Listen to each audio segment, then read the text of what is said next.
Anak-anakku yang terkasih, selamat bertemu kembali. Pada kesempatan ini kita hendak mempelajari tema tentang gereja yang satu. Adapun tujuan pelajaran yang hendak dicapai, pada akhir pelajaran diharapkan kalian mampu pertama menjelaskan arti gereja yang satu, yang kedua mendeskripsikan hal-hal yang dapat melukai gereja yang satu, dan ketiga dapat menyebutkan usaha-usaha yang dapat mewujudkan gereja yang satu. Anak-anak yang terkasih, ajaran tradisional Gereja Katolik menyebutkan bahwa sifat-sifat gereja adalah satu, kudus, katolik, dan apostolik.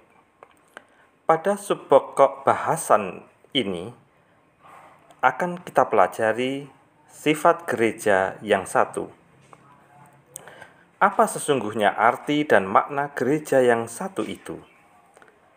Menurut ensiklopedia gereja, gereja adalah satu karena bersatu dalam iman, pembaptisan, perayaan Ekaristi, dan pimpinan di seluruh dunia. Kesatuan ini harus dibina, dijaga, dipelihara, dalam semangat saling mengampuni dan menghormati. Kesatuan itu bukan keseragaman yang dipaksakan atau tidak mengindahkan kebebasan wajar gereja-gereja partikular. Oleh karena itu, ciri gereja yang satu menuntut suatu komunio dengan gereja Roma atau sekurang-kurangnya tidak terpisah daripadanya atau ekskomunikasio.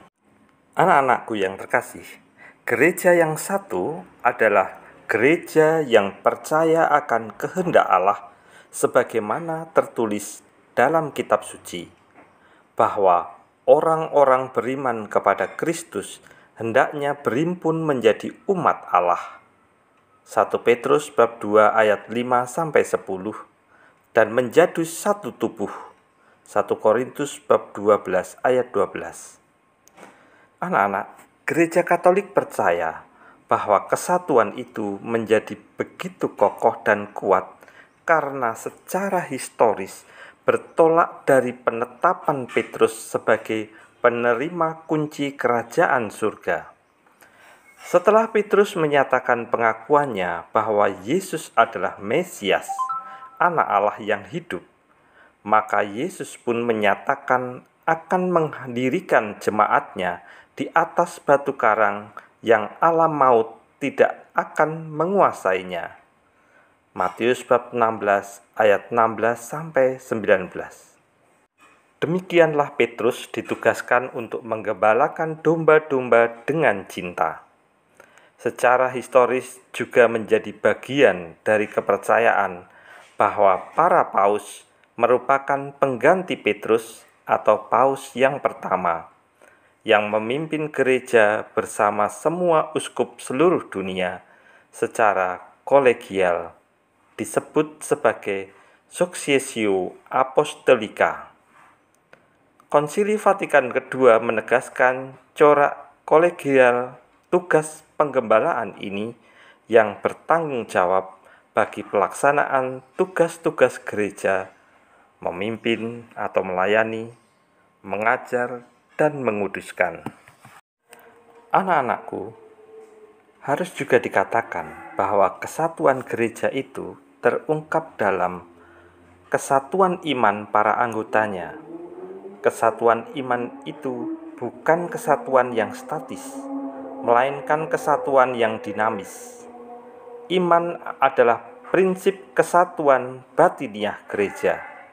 Kesatuan dalam pimpinannya, yaitu hierarki. Hierarki mempunyai tugas untuk mempersatukan umat.